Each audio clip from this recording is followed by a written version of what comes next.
Okay, live from Orchard Beach, New York, Bronx. My wife is out there with the grandchildren, and we're going to do a little running commentary here. So this week's Parsha Vaetchanan has the Shema in it, the affirmation of our faith, with the last words of many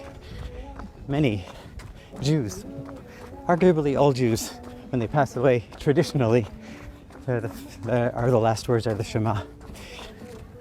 The Rebbe spoke about the Shema in many times, of course, but in this talk, we're going to refer to the Hayom Yom. It is a calendar that the Rebbe wrote in the early years, before he became Rebbe, with a teaching for each day. My Gimble is off. I don't have the regular Gimble today, so don't know how to work this one. But it's a teaching for each day, and the Rebbe says that, if you look at the words of the Shema, in the middle of the Shema, it says, and you teach them these words of the Torah to your children, and you should speak of them. When should you speak of them? When you're sitting in your home, and when you're going on your way, even at the beach over here, in Orchard Beach in the Bronx, when you're laying down to sleep, and when you wake up, when you arise. That's obviously the literal translation. Says the Rebbe that the Hasidic interpretation of this passage in the Torah, also it covers the whole cycle of a soul. It says that the Torah, our devotion to the Torah and our connection to it and its protection of us is in all of these places. When you're settled in your home, I'm just going to slow down here because this gimbal is not working too well. When you're settled in your home, it means when the soul's original home, up in heaven, in the storage place of the souls, where the souls live. That's where the Torah still protects us. And when you come down to this world, when the soul makes its journey to this physical world, material world, the Torah protects us and the Torah is with us, and our devotion to the Torah remains strong. Then after many years, after a full life of good deeds, when you lay down, it means when you lay to rest. When a person passes away, the Torah is with them.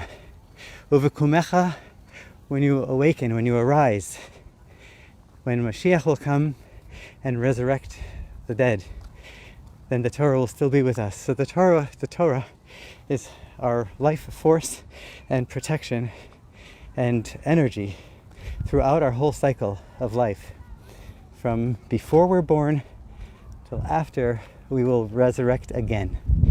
So that's a beautiful teaching in this beautiful space over here. We're on the water, in the beautiful waters in Orchard Beach in the Bronx. So that was from the Hayom Yom, and the Rebbe always taught that we got to live with the times, with what's going on in the world, and what's really going on in the world is the Parsha of the week.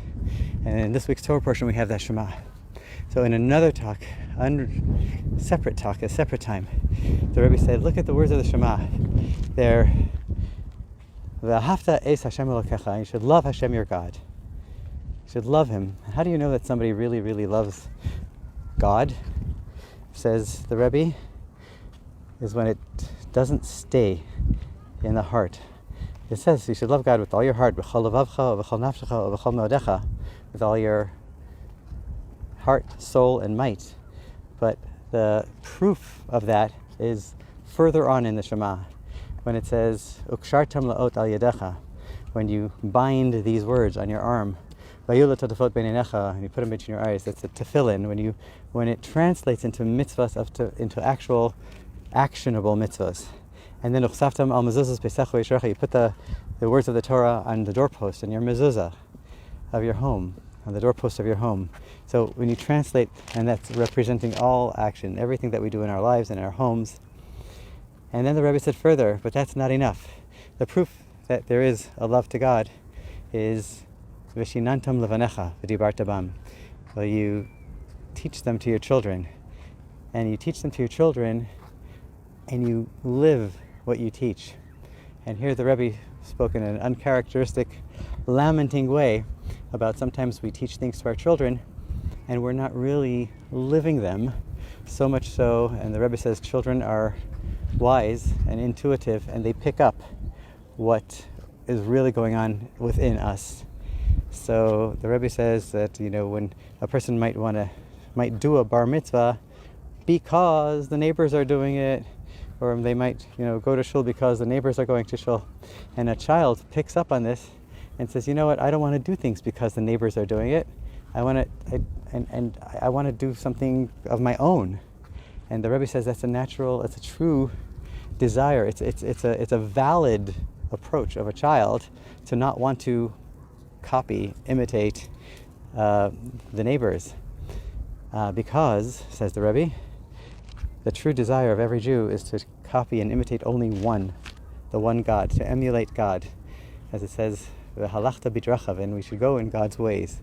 So we emulate only God we want, and therefore a child, sometimes parents will be met with resistance from children in matters of Judaism, if there may be other variables too, but if the parents aren't truly sincere in their commitment and they're doing it because everyone else is, then the child can pick up on that and they'll shrug it off. They're not interested in copying other people, and therefore the Rebbe says it should be sincere. V'shinantam levanecha, this teaching of our children should be done in a very sincere way.